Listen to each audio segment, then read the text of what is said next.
And I'm here to give a perspective.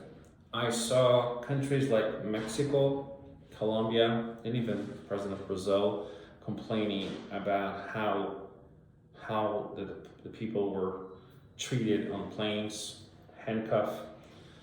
And it reminds me of a story. And here, we need to take a look, and always something I've always talked about, that we need to have different perspective.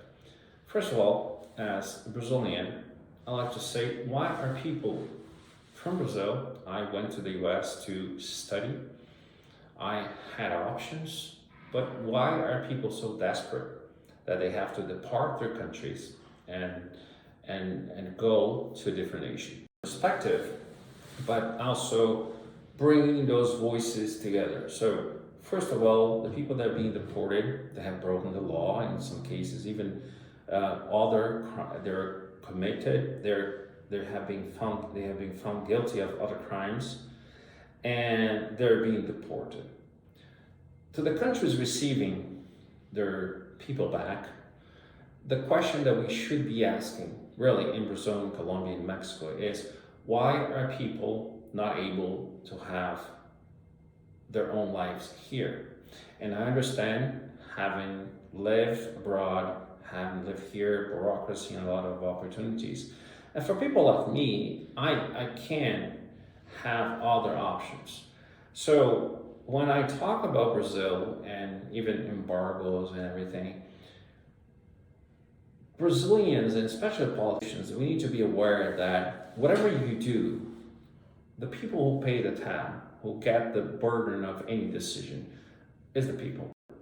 It's a flight of a deported. They're repatriating people that broke the law. And in Latin America, we sometimes have this very weak stance on crime. And the problem in Sao Paulo and other places in Brazil is really no punishment. And what we witnessed in the US for really the past 4 years was a parade of craziness.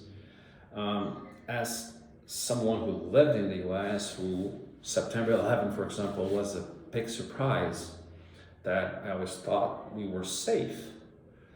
It's a reminder that there are people outside and places around the world that have different views, and security is always a paramount thing. President Trump was elected with a clear mandate, and one of the major issues was border security, because people were just pouring in, millions of people.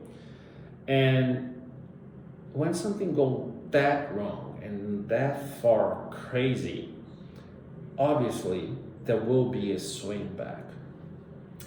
And the media and the environment all over the world is really of contentions. When you see, and that really take heart, because I would say I was a lifelong Democrat.